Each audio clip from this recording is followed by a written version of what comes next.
Hi, yes, hello, and welcome to the 10,000 subscriber Q&A special. This will probably be the only Q&A I ever do because I'm a very private person. And by that I mean, I'm a very boring person. You're really not missing much when it comes to me. I'm very basic. Why did it take so long to make this? Because I didn't think of it. And over the past month and a half, I've gone to record this thing multiple times. But it's kind of like, have you ever seen, like, X-Men? It's kind of like when Jean Grey and Scott Summers ever try to get married, and then something horrible happens to interrupt it. Yeah, that's happened for, like, the past month and a half. I go to record it, and then something just distracts me, or I just get busy, or it just hasn't happened until right now. So sorry for the delay. And I think I got all the questions, but I compiled them over a month ago. So if I missed any questions, or if you forgot to submit a question, then reply to the pinned comment below. Note to self, don't forget to pin the comment, and I'll either answer it in the comments, or I'll just slap a part 3 onto the end of this, which definitely won't take forever to make. But before we get started, thanks to everyone for watching, liking, commenting, subscribing. Even if you didn't subscribe, still watch the videos. I still really appreciate it. Thanks for all the positive feedback and constructive criticism. I do read most, if not all, of the comments. So I really want to step my game up next year, and I really want to be more positive in future videos, but still be critical when I need to be critical. But I'll get into all of that in a bit. This Q&A is largely unscripted in order to make my life easier. In order to sound authentic. But I do have some notes in front of me for some of the questions. Also, this is going to be 2 parts. Part 1 is going to be questions about the channel in 2019, even though 2019 is already a month and a half over. Questions about gaming in general, random questions about me, and then we're going to end it off with a little bit of doggo time, because a lot of people ask about the dog. And then part 2 is going to be the Splatoon-related questions, as well as my thoughts on recent Nintendo game announcements and what games I'm going to be playing in 2019. I originally intended on recording this Q&A like immediately after the last Nintendo Direct, and then just things got in the way, so sorry about the delay. Continuing my tradition of reacting to Nintendo Directs a month after they happen, but I really want to give these opinions in order to connect with viewers better, whatever that means. But that's enough waffling. Let's just jump right into it. Also, sorry in advance if I mispronounce anyone's names. I'm bad at pronunciations and bad at speaking in general, as you have seen from any of my videos. There's also Monster Hunter footage being shown in order to convince people into maybe playing some Monster Hunter, but the next part will have some Splatoon footage so you all can see just how bad I am.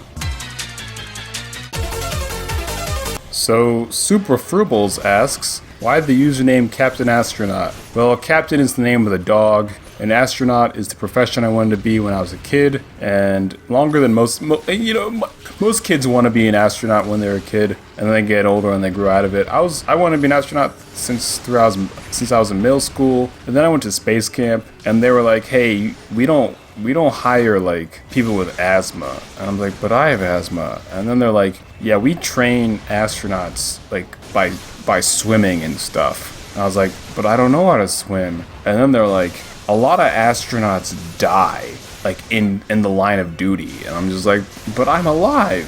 So I decided not to be an astronaut, but I just made it my username just because it's a dumb name. If I could change it, I would, but it's too late now. I can't think of anything else to change it to.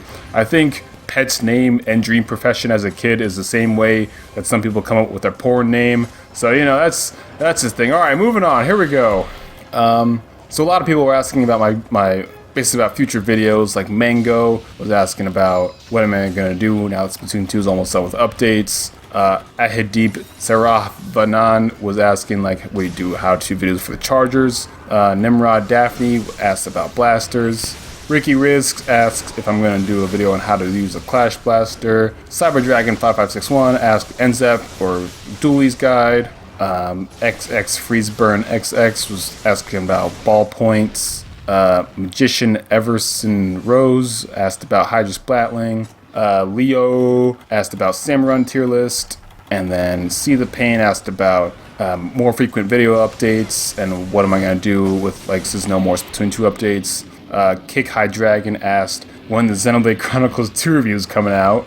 And then Alexa Going to a Nap asked, what can we expect from you in 2019, which is really what all those questions were asking about. So here we go. Here's the immediate plans for 2019. The next 4 videos are going to be the Trislosher guide, the Gluga Dualies guide, a remake of the Splattershot Pro how-to video from 2017, and also the Xenoblade Chronicles 2 review. Finally. The Trislosher is just the last slosher I haven't made a video of, so at this point I just have to do it to cover every sloshers because I consider myself more or less a slosher main.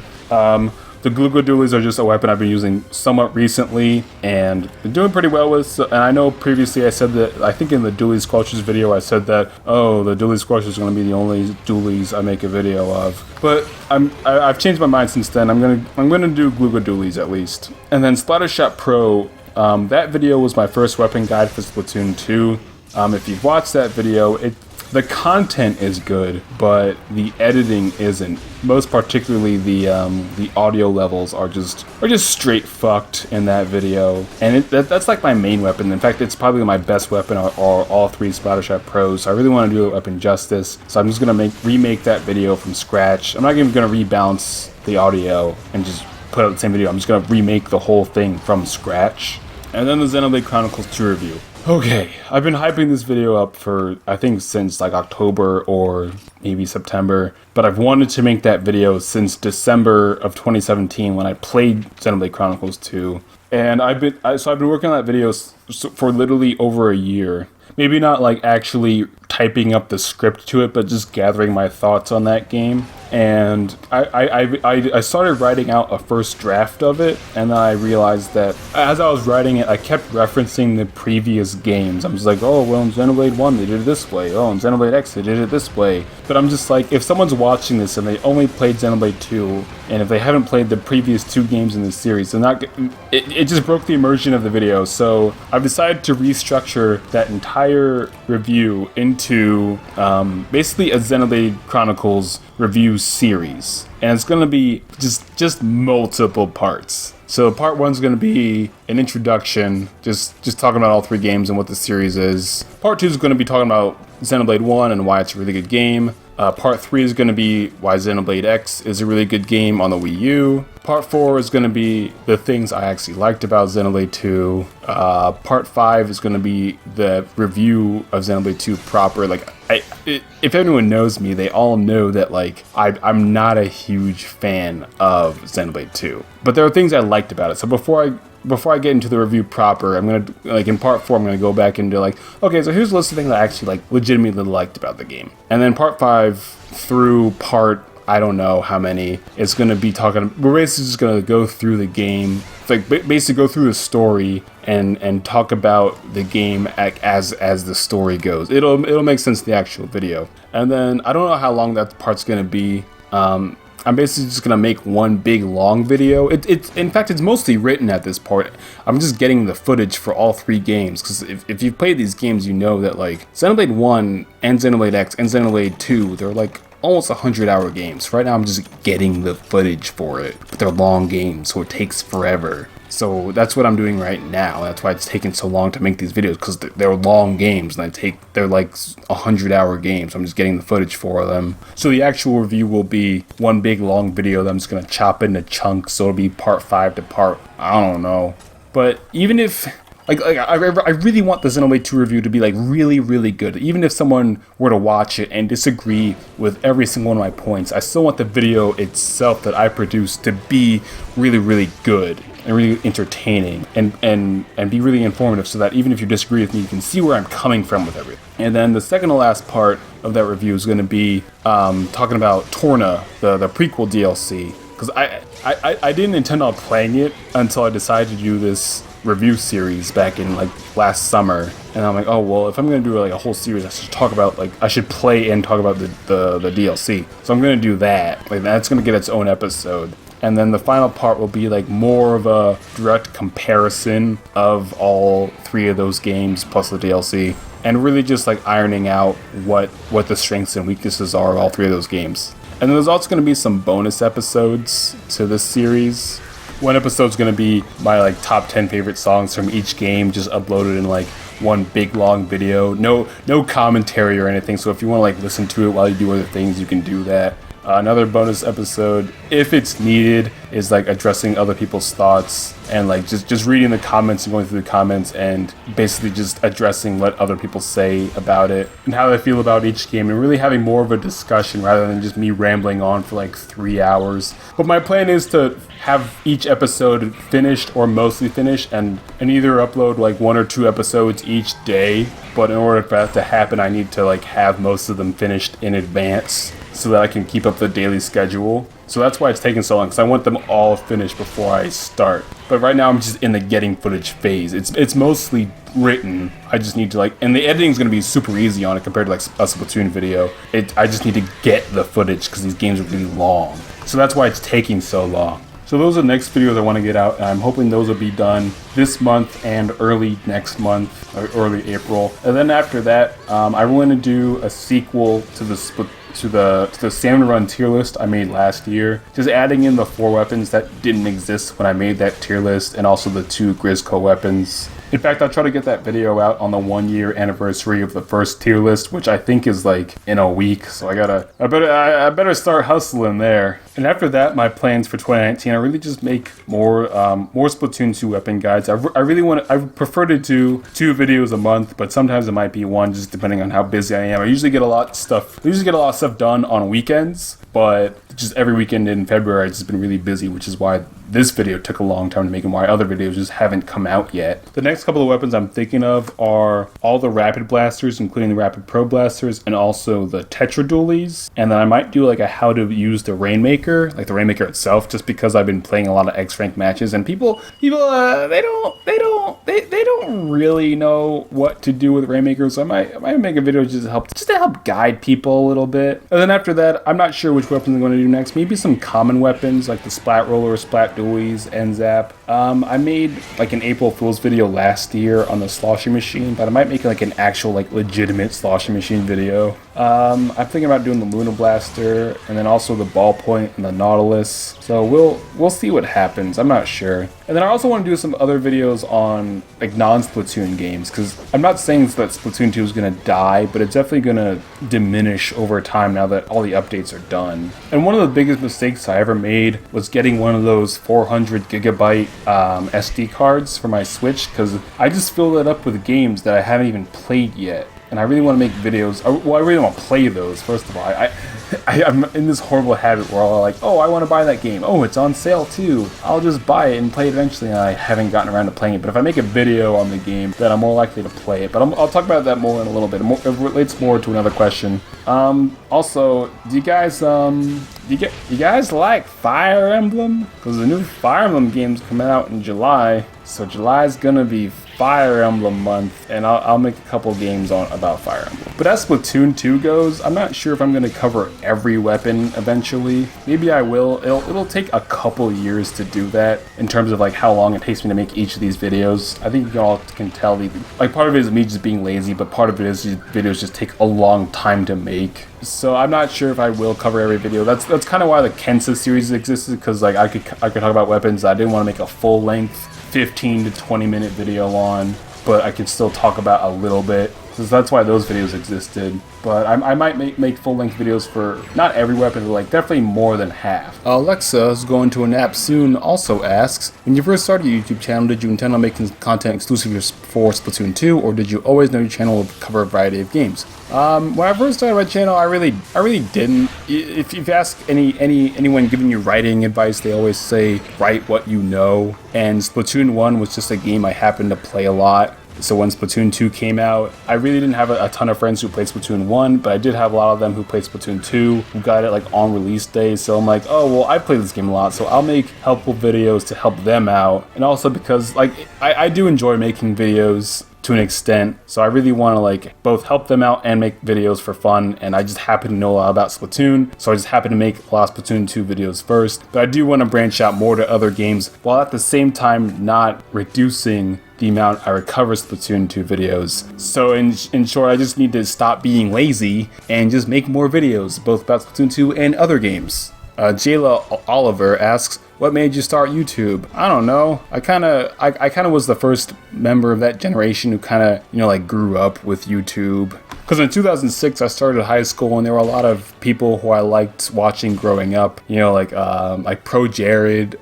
Gerard the Completionist, every member of Game Grumps, but even before they were part of Game Grumps, I still watched all of them. So just like a lot of the Angry Video Game Nerd, a lot of people I watched growing up, and I liked their stuff. And I'm like, and after enough watching, I'm just like, well, why don't I just make my own stuff? I feel like I could do all right at this, and that's what made me start. And also just my friends who played Monster Hunter with me in 2016 all got Splatoon 2 in 2017, so I wanted to just make videos to help them out when they started playing Splatoon 2, just to help them get better, and also help other people getting better, because a lot more people played Splatoon 2 than they played Splatoon 1, so I just really want to help people out with the thousands of hours of knowledge I had from playing Splatoon 1. Ethan asks, did you have an intention on hitting 10k subscribers? I mean, technically, I guess. I don't know, in 2017, I would just make videos and then just show them to my friends who also played Splatoon 2, like my in real life friends, as weird as that it is to say that. I just showed it to them, and at the start of 2018, like January 1st, 2018, I had exactly 0 subscribers, but then I made the Octobrush video, and one of my friends who I showed my video to, he really liked it, so then he posted that video in the Splatoon subreddit, and then people that got the initial views like on my channel, period, and then just having that initial view count really is what really started like the growth, because it was so bizarre to me, and it sounds like such small numbers looking back on it now, but it's sort of bizarre to me, like, because I uploaded it in the morning before I went to work that day in January of 2018, and then I got home, and then it had like 125 views. And like when you have 0 subscribers and you made like 10 plus videos and they all have like less than 10 views on them, and you get home and they have like 100 views on a video, like that was such like really huge to me. And I also like have notifications like, oh, these people subscribed, and like all these people you don't know like commented on your video, like, oh my god, that's so bizarre to me. So that's kind of why I kept making videos. Namade23 asks, what's your upload schedule? Non-existent, actually. The videos get uploaded as soon as they are done. My initial goal for 2019 was to upload 1 video per week, and within like a few weeks that didn't happen. And then my goal was, all right, let's try to get 3 videos done per month, and then that didn't happen. So I'm kind of back to my old schedule where videos will get uploaded when they're done. But again, I get a lot done on weekends because I just work during the week. So on weekends really when I get like a lot of like big chunks of editing done. So I do want to make more videos this year than I made last year. I do want to make them more consistently, but at the same time, it's just kind of hard, like working like an 8 to 9 to 10 hour day at work, sitting at a computer all day at home, and then getting home, and then like clocking out, getting home, and then just working for like 4 to 5 hours, sitting in front of a different computer on a video, or just like playing Splatoon, trying to learn a new weapon.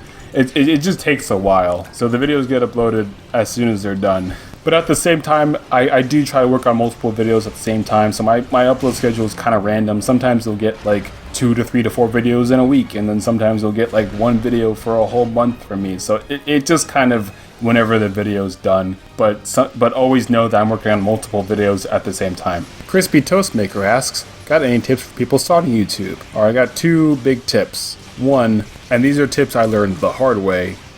First is to post your videos where people will see them. So like as I said before, my channel had no subscribers for its first almost year, and I didn't get any views until like my friend posted my video in the Splatoon subreddit. So if you want to make videos about a certain topic, then you should post that video off of YouTube, because YouTube gets like thousands of hours of content every second. There's no way that someone's gonna see it, and like a video won't get any views until it has views, if that makes sense. Like if there's not a lot of traffic going to a video, then YouTube's algorithm won't recommend it to people to watch, even if they would be video, even if it is a good video, they won't watch it until there is views on it and there is traffic going to it, especially in the first couple of days being uploaded. If there's no preset audience to it, then it won't be seen. At least from my experience. Everyone's experience is different. Sometimes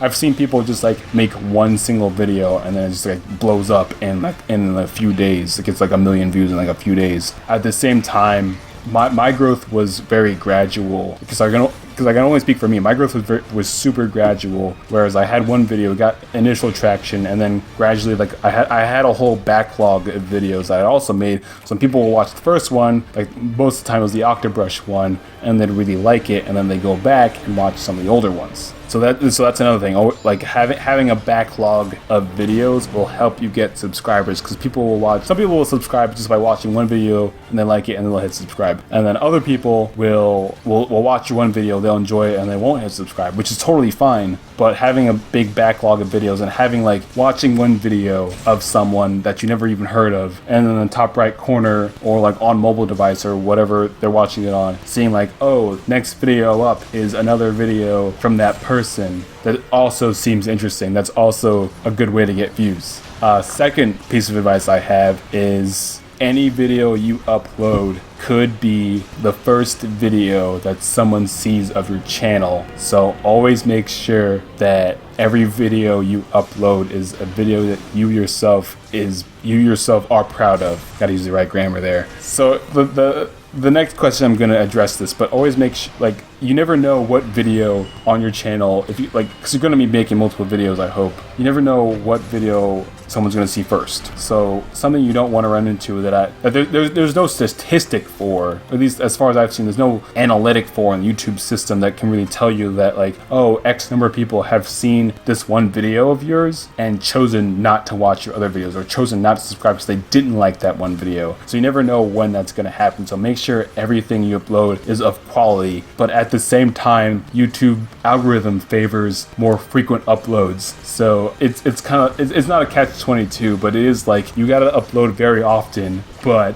everything you upload has to be at least pretty good. Also, bonus piece of advice, which I'm literally doing right now, and it kind of sucks, but I'm glad I'm doing it, is one, have a good microphone. Like, it doesn't have to be like an amazing microphone, just like better than like a laptop microphone, you know, like better than like the built-in one. And in addition to that, to cut down on like echoing, depending on like what type of room you're doing it, just do something to cut down on echoing. Because there was a string of videos that looking back on it now, I'm like, I can't even believe I put that out there. It was like last October, but and a change I make, so I saw a lot of people commenting, not a lot, but like some, like two, like enough to notice it. That was just like, oh, your content is all right, but like your audio quality is bad. So like people will accept bad video quality, but they won't accept bad audio quality because ears are more sensitive than like HD compared to SD. So what I've done in my more recent videos to cut down on like echoing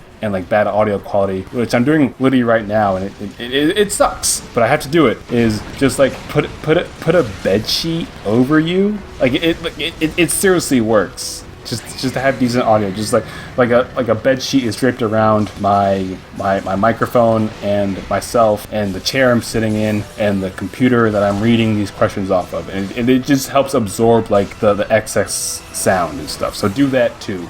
And in addition to that, make sure that if you're going to play music while you talk, like have music in the background while you're talking just to make the video more exciting, make sure that the music isn't too loud. That's one trap I fell into when I first started out. Was like, oh, this is a really good song, I want to make sure that people can hear it. But I mean, people aren't there to listen to the music, they're here, at least for my videos, like for my format, like the type of videos that I make, people aren't there to listen to the music, people are here to listen to what I'm saying. And people really don't like it when they can't hear what you're saying because the music that you're playing is too loud in the video, you know? Like there was a long time where I get comments on either the first Splattershot Pro video or the first how to use every sub-weapon video that I made, where it was just like, oh, this is a pretty good video, but like in parts it was really hard to hear you because the music was too loud. And I got that comment like multiple times a day, every single day. So like since then, I've always been like super self-conscious about like audio levels, and just when in doubt, turn the music down and amplify your voice. If you're thinking like, oh, it might be too loud, but it might not be,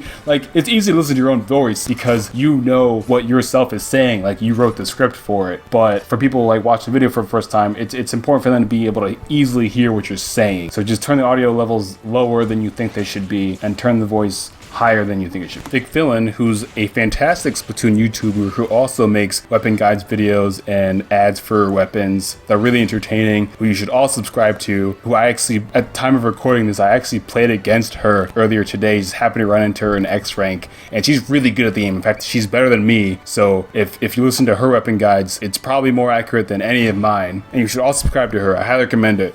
She asks, is there any video that sticks out to you as unforgettable, whether that's because you loved or hated making it, or because it's an important part of your channel growth? Really great question. Okay, I already mentioned the Octobrush video where my friend really liked it. He posted in the Splatoon subreddit. They got the initial views of my channel, and that's what started the whole growth thing, and that's started in January of 2018. So that video was like the first video to really like take off, and then I didn't upload after that for like a month and a half just because I was just super busy in the rest of January and February, so it just took me a while to upload again. But I really wanted to. It was really great just coming home from work and seeing like, oh, a number of people subscribe to you, and I'm like, oh my god, it's like bizarre. So that video, and then there's two others I'm going to briefly talk about. In the last question, I talked about like making sure every video you upload is of quality, because the next video I'm going to talk about is the how to use the Flingza roller video. So before Splatoon 2 even came out, I made a list of weapon guides I wanted to make, because I only ever made one. Wait, no, I made two.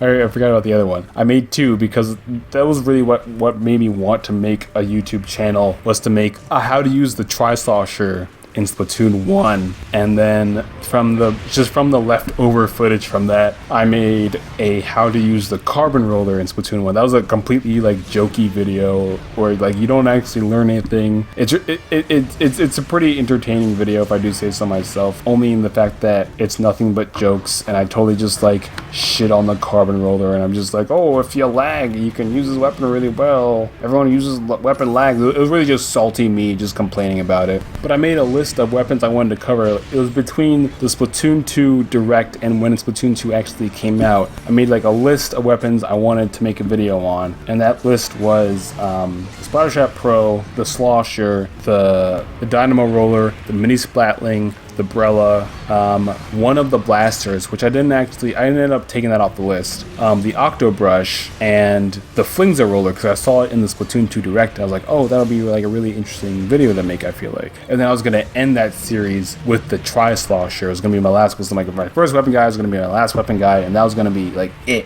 I was going to be done making weapon guides for Splatoon 2. So then I really wanted to cover like both variants of all the weapons, because I didn't want to just make one and talk about like, oh, if it didn't have like a good kit, I didn't want to just make the video be like, oh, well, this kit isn't very good, and then like the new one comes out, and I'm like, well, so I'm gonna wait for the second kit to come out. But with the Flingza roller, the second kit came out, I think either in October or November. I was like, all right, cool. I'm going to start working on the Flingza roller. I'm going to learn this weapon really well, and then I'm going to like get really good at this weapon. I'm going to talk about how awesome this weapon is. And then I was playing it, and I was playing it for like 6 months almost. It's just going so horribly. Like I'd switch back to the Splat roller and I'd do really well. I'd switch to the Dynamo roller and it'd go pretty well. I'd go back to Flingza, and I'm just so frustrated with this weapon, and I eventually ended up making the guide because I was like, oh, I can compare it to like Xenoblade 1, it'll be like really clever. And then I made the weapon guide. I made it, like I edited the video together while I was sick, and so then I watched it at night, and I really didn't like the video, and I'm like, you know what, I might just like not upload it, because I was already in a bad Mook's house sick. So I edited together, I watched the video, I was like, this is really bad. I don't think I want to upload this at all. I might just like can this whole video and just scrap it, maybe start over again, or maybe just decide to not make it, period.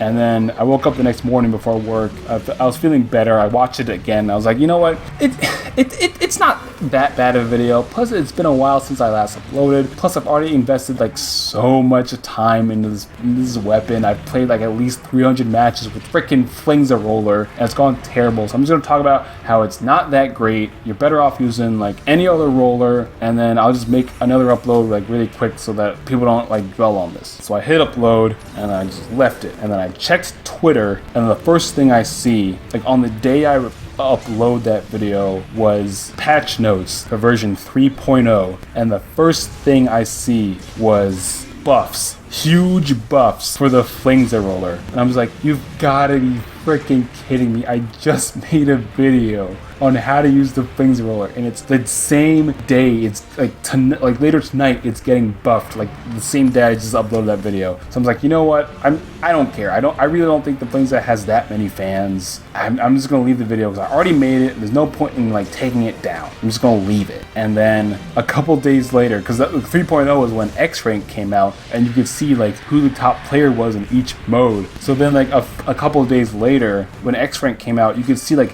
the top player in 3 of the 4 modes was one guy using the Flings a Roller in like 3 of the 4 modes, and I'm just like, are you kidding me? So like, I already didn't like the quality of the Flings a Roller video. It got buffed the same day I uploaded the video, which means I had to record and edit the video before it got buffed, talking about how bad that roller is, how you shouldn't use it. And to be fair, I think I made a solid point in that it has basically the horizontal flick of the splat roller, but it's worse. And I showed examples of like, this is how it's worse. It has like a smaller like range, and it has like less damage. And then it has the similar speed of the Dino Rose vertical flick, but it's worse. It has less range. It does less damage. I'm just like, so it has one flick of the splat roller, but worse. One flick of the dynamo, but worse. So this is the worst roller. It's got 2 parts of a whole, but like worse versions of it. So like, this is why I'm saying it's worse. And like, all this stuff happens. I'm just like, I'm considering just taking, at the time I was considering just taking the video down completely and just like remaking it. I'm like, you know what, I'm just gonna leave it. And like, over time it was like, almost every single day I'm getting comments, like notifications of comments on my videos saying that like, oh hey, the Flings a Roller is not bad, you're just bad with it. Like every single day, Flings a Roller is not bad, you're just bad with it. Like, oh, you just suck at the game because the Flings a Roller is not bad. And I'm just like, at first I'm just ignoring these comments. I'm like, it just doesn't matter. I'm just gonna like if you want to have success on YouTube, you want to have decent mental health on YouTube, you gotta just learn to just brush aside the comments, unfortunately. And then what's even worse, and I don't know why, but the Flings a Roller video ended up being the most viewed video on my channel. I don't know how. I don't know why. Maybe it's because in the thumbnail I said how to use the worst roller, so then people are like enticed to click, oh, why is it the worst roller? People who use the Flings are like, hey, it's not the worst roller, so they click on it to watch it, and then and disagree with me. I don't know why that video ended up being the most viewed video on my channel. And in fact, it still is.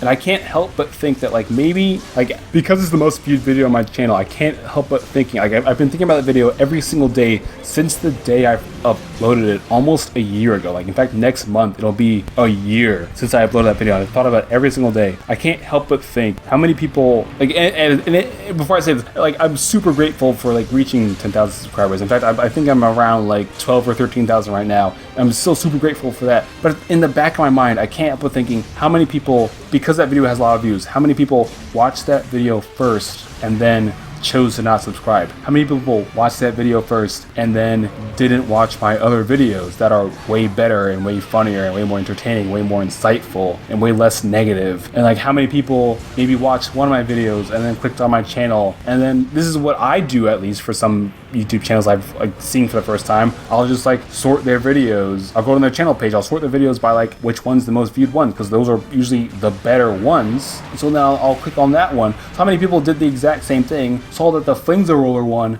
was the first one, and then watched that video like, oh, this guy isn't actually that good, and then chose not to watch any of my other videos? Like, how much of an audience have I missed out on because that video did surprisingly well, and I couldn't shake the thought of it, to the point where, in fact, a couple days ago, I've since now unlisted that video from my channel. It's currently private, not because I'm going to eventually take it down or I'm going to delete it, but because I'm just waiting for like my better videos to like catch up to it and surpass it, and then I'll unlist it. I'll put it back on the channel so that anyone can view it anytime they want. But for now, like you can't view that video right now. It's just like waiting in limbo, because like every single week it's like one of my top performing videos. I have no idea why. So that's how YouTube is just weird that way. But that's enough about that video. The third video I'm going to talk about, like in like one sentence, is the how to Trislosher video for Splatoon 2. And I'm just saying, like, that was originally intended to be the last weapon guide I made, because I made all the other ones on my list. I ended up taking off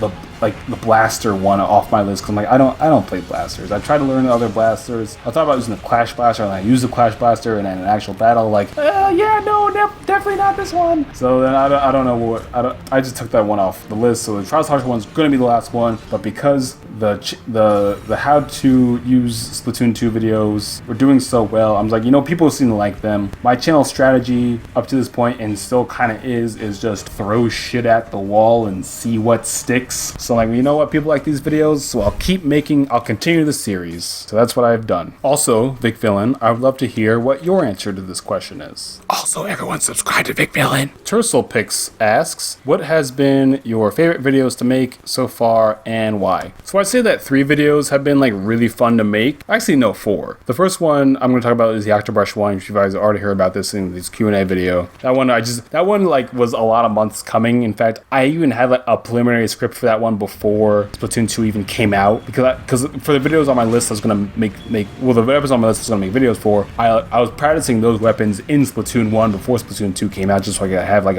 a good foundation for them, and then learn what adjustments were made for them in Splatoon 2, so I could like get them out pretty quickly, which didn't end up actually happening. Each one was like a month apart, but still, I still really liked making that video because I had a lot of good jokes for it that were like 8 months in the making. So there was that one. It was my very first Splatoon 1 video. Well, not really my first one, but basically my first one was the how to Trislosher video in Splatoon 1, because that video was like a couple years in the making, because that was really wanting me to make a channel, because I'm like, I don't really see people using the Trislosher. I really want to make a video on how to use the Trislosher, because I've thought of a lot of jokes, because it's literally the only weapon I'm good at in Splatoon 1. And part of the reason is that because you don't really have to aim super well with a Trislosher, because it covers an area in front of you. And also, I was using stick controls for all of Splatoon 1. I never used motion controls until the day of the Splatoon 2 Splatfest premiere, where I think it was like Cake versus Ice Cream, like the demo you could play a week before Splatoon 2 came out. Before that demo started, I played through the entirety of Hero Mode in Splatoon 1 with motion controls. So that was the first time using motion controls ever in Splatoon 1. Partially because I didn't really need them in Splatoon 1. Like using the Trislosher, like you don't need great aiming with that. So I just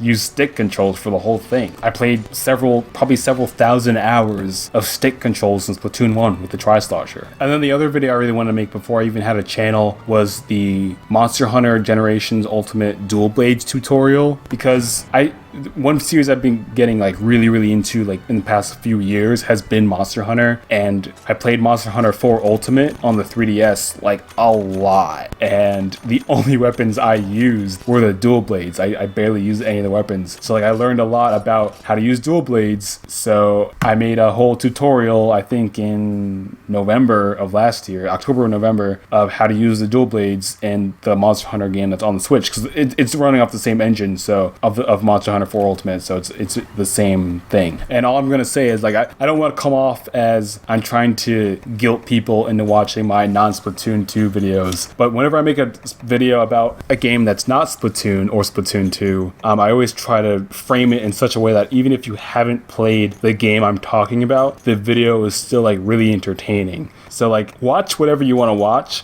But all I'm saying is, like, if you don't have something to watch and I upload a video that's not Splatoon 2 related and you haven't played the game I'm talking about, the video should still be pretty alright. And then the other video I really enjoyed making, the last one I'm going to talk about for this question, was the Mario Kart 8 DLC one. That one was just a lot of fun to make. It was mostly unscripted, but it was much better than this video right now. I'll say, like, I actually formed complete sentences well, and I've even had comments on the video saying, like, oh, this is like the funniest video you've ever made. So that one I'm really proud of, and I think is like pretty good. But the audio is not very good on that video, to be honest. Benny asks, how to solo queue video would be cool. And also dog stuff will come at the end of this video. But how to solo queue? I mean, the advice I give for some weapons applies to like other weapons, and a lot of it will be like general solo queue advice that'll work like in matches. But if you really want like other, like a more specific solo queue video that would work really well, two creators I'll recommend right now who often make like really good general strategy videos are that SRB2 dude and the Watson. I highly recommend both those channels. They make really great videos on like solo queue strategies. They're both competitive players. I'm not a competitive player, so like their strategies are better than mine, I'll tell you that much. Also Vic Villain, who I already recommended earlier. Taco Meat 17 asks, are you gonna make videos about Fire Emblem Three Houses when it releases? You bet your butt I am. And who's your Fire Emblem waifu? You know, I feel like I'm gonna fall into a minority here, but the whole waifu thing just kind of missed me, you know. Like, it was like before I went into college, like almost no one used that term except for like, you know, like kind of odd people. And then I came out of college like a couple years later, and it felt like everyone was using that term, and I'm just like, what happened? What is going on? You know, I miss the days when the term waifu wasn't really used in the discussion of just video games in general, you know? So the whole thing missed me. But if you're asking me for like my favorite Fire Emblem character in general, I don't know. That's a really tough question. Well, like my first Fire Emblem game, which is also my favorite Fire Emblem game, was Fire Emblem 7, which was the first one that released in America on the Game Boy Advance. But not many of the characters really stand out from there. I mean, I really like Lyn and Hector, but I don't know. I'd say the one with really standout characters was Fire Emblem 9 and 10, Path of Radiance, Radiant Dawn. I really like Mia, Nefeni, Jeffrey, Ileana, Jill, and Har, especially Har. Like he's just like the MVP for Fire Emblem 10, like part 4. Like, he just carry the whole game. I feel like more people would use Ike in Smash Brothers if they knew his story, because he's just a really great guy. But in terms of favorite Fire Emblem character in general, I'm gonna go for like a really deep cut here and say Altina, which is kind of a random choice, especially considering that she doesn't actually appear in the main story of the games that she's in. She's just like this like ancestor of characters, but she kind of more or less helps set the events in motion. I'd say that Fire Emblem Path of Radiance and Radiant Dawn, like together, they definitely have the best story in the entire series, and she kind of sets that story in motion. But and in addition to that, if you've played Smash Bros. Or played Fire Emblem, you know, like Ike's sword Ragnall, she uses that. And if you played Smash Ultimate, or if you play like Heroes, Fire Emblem Heroes, or if you've played Fire Emblem 9 and 10, the Black Knight, like his sword Alendite, Altina, she dual wielded both of those to defeat a god. So and if that's not dope, then I don't know what is. So favorite Fire Emblem character, Altina. She'll probably be like a mythic hero in Heroes someday, which is a game I play every day but do not like. Brian Reynolds asks, why don't you collab with other Splatoon YouTubers? Because until very recently, none of them know who I am. And this question was written before that video came out, but I did participate in the big Squeezer collaboration that a lot of Splatoon YouTubers did, and I was very honored and grateful to have been invited to do that. But still, like, none of them really know who I am. They all kind of know each other, and then there's just like me off in the corner. It's kind of like if you're you're at like a new school and everyone's like sitting at lunch to like in their predetermined spots with their friends, and then you just like walk in the cafeteria, you're just like, oh hey guys, I'm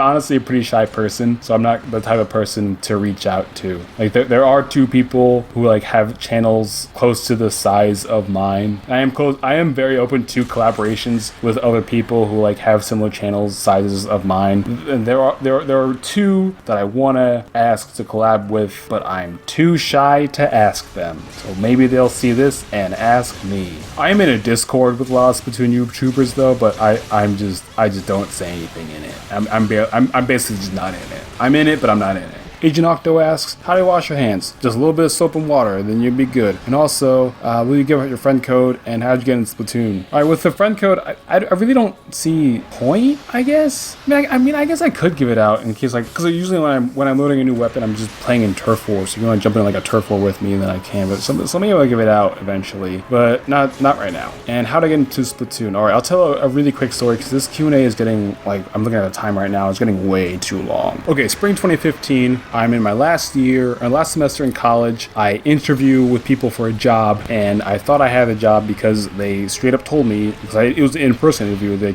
straight up told me, hey, you're a perfect candidate for this job. We are going to hire you. And I was like, okay, perfect. So then I stopped applying to other jobs, and they emailed me stuff to fill out. I emailed it back to them. Everything was going great. And then they suddenly decided to just not hire me. They don't give me a reason why. They just decide, hey, we decided to go a different direction. We're not going to hire you. So I was like, oh, great. It's not like I've stopped applying to other jobs because I thought I had this one in the bag. So then I graduate. My big goal for when I graduate was to A, have a job lined up, and B, not have to move back in home. I failed both of those goals. I didn't have a job lined up, and then I had to move back home in with my mom. So then I moved back home. I'm just applying to jobs every day like crazy. It's super harrowing. I ended up working at a fucking Pizza Hut just to earn cash, like between applying to jobs. I just take like night shifts at a fucking Pizza Hut delivering pizzas.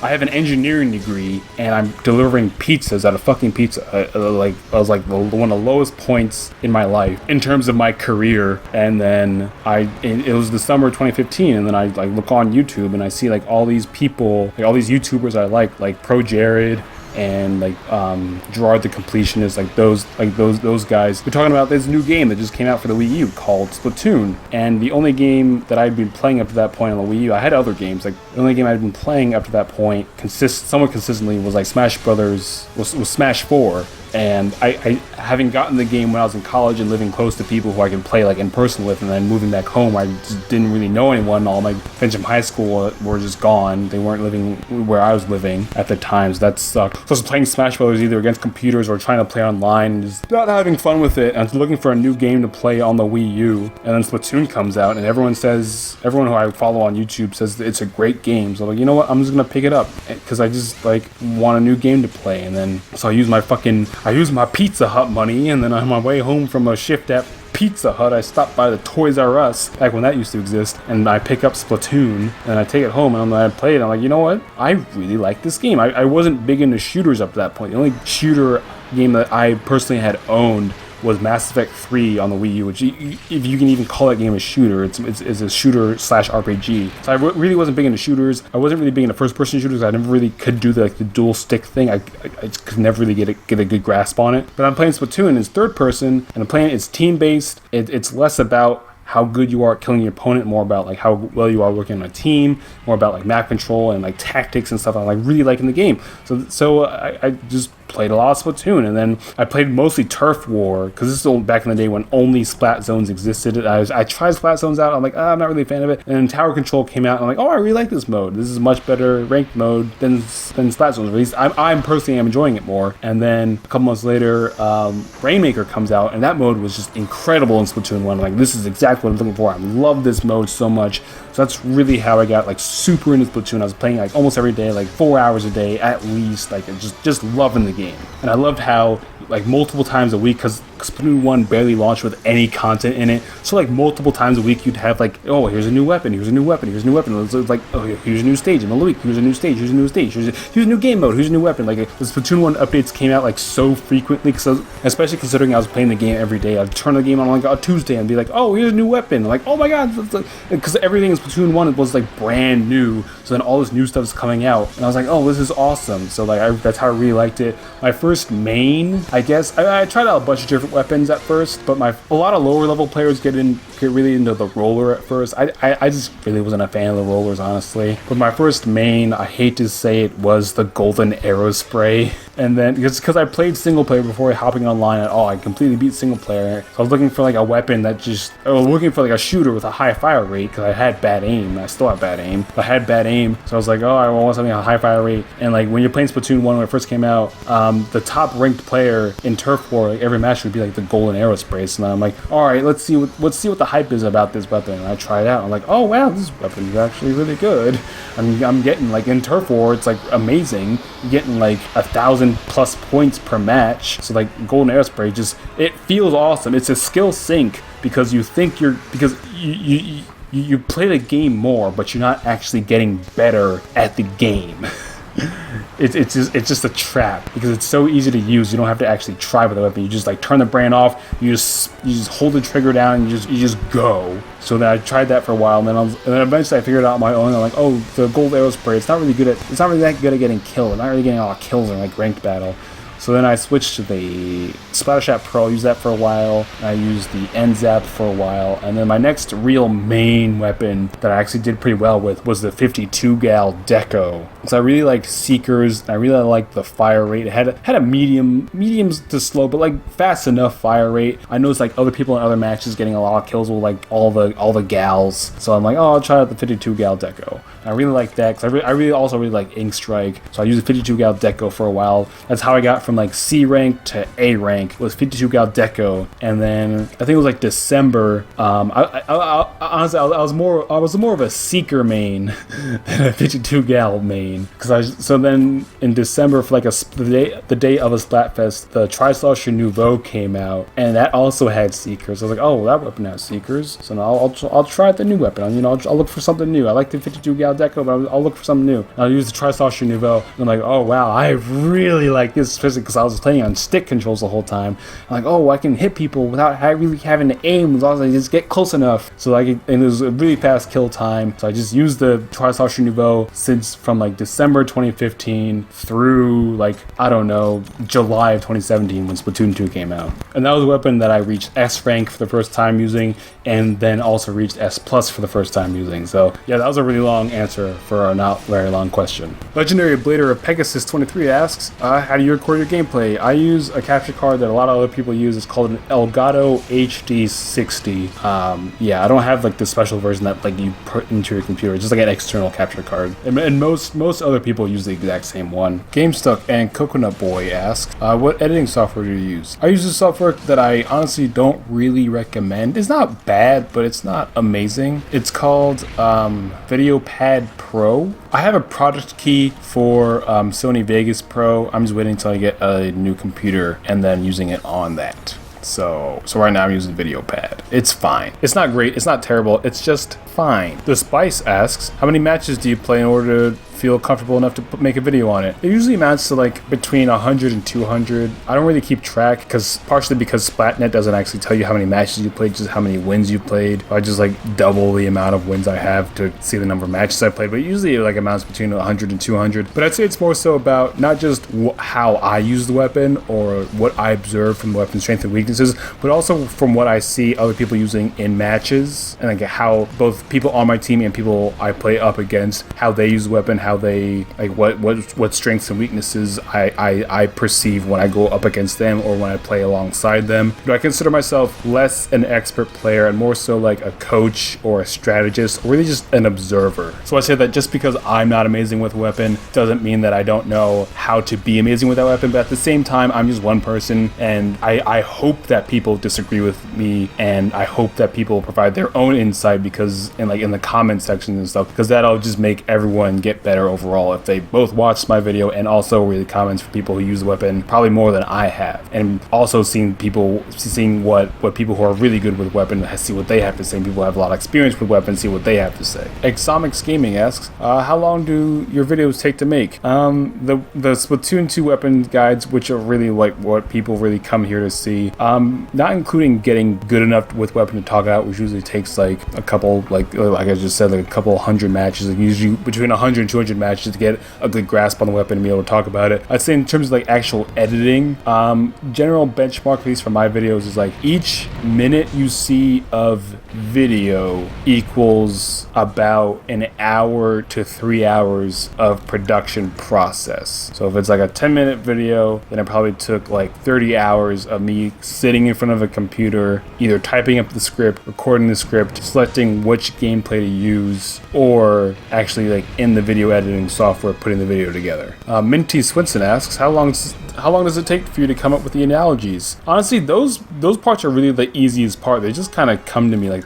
thinking of what I want to go into the script for a video is really easy for me, but actually sitting down and writing it, that's the hard part. Like turning thoughts into sentences is really hard, as you can hear me say from this Q&A video where I can barely even say a sentence without stuttering or stopping. But the actual writing part isn't that hard, or rather, the writing part is hard. Knowing what I want to have in it is hard, which I do cut stuff from it, but overall, knowing what I want to put in it is easy. Actually writing it and recording it is the hard part.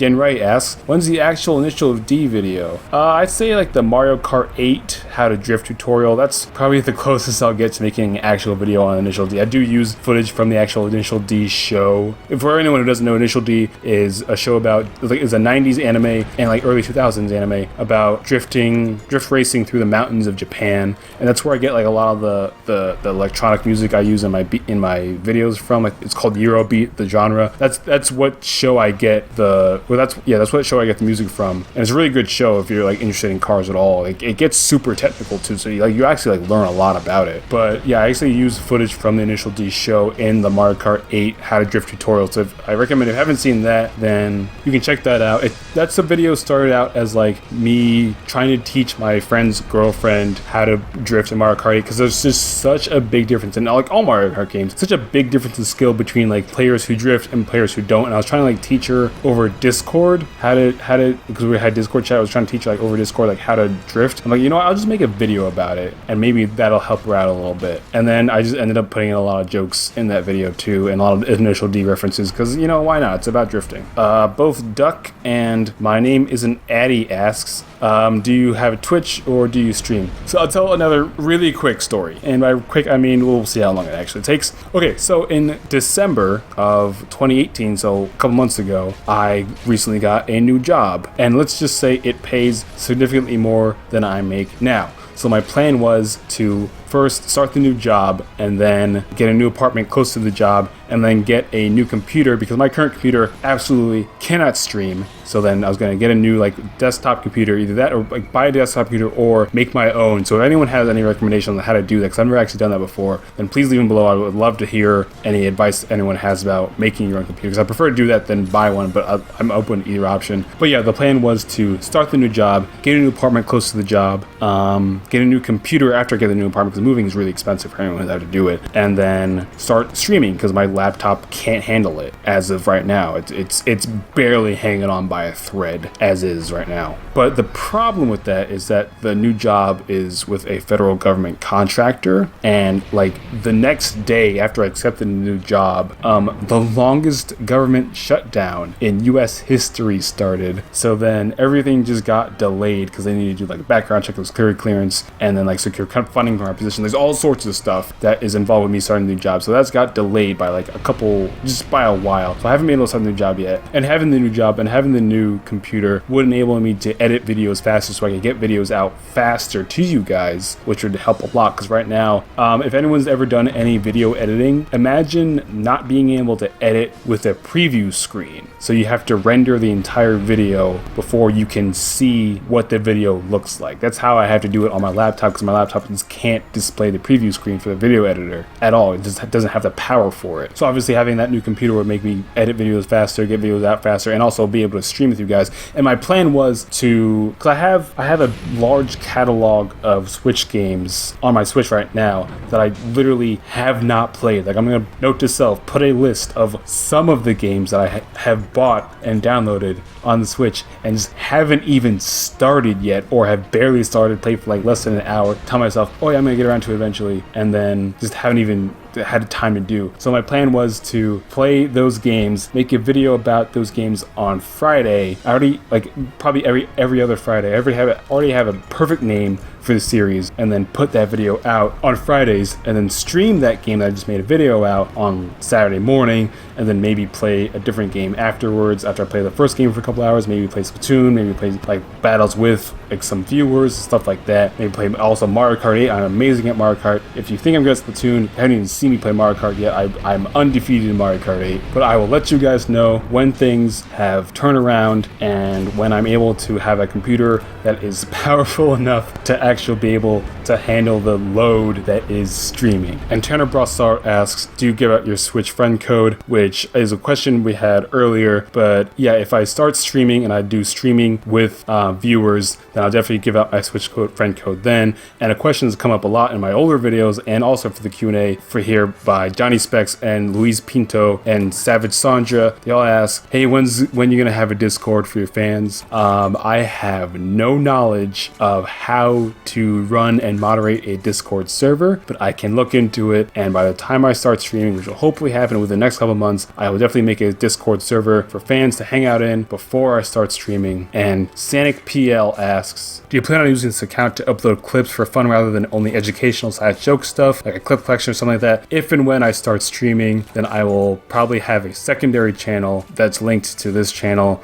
that will be like stream archive and clip archive and like video archive and stuff like that, but not at this moment. Looking at the time now, wow, I talked for way longer than I thought I would have. So this one part is going to get split into 2 parts, and then part 3 will be Splatoon related questions.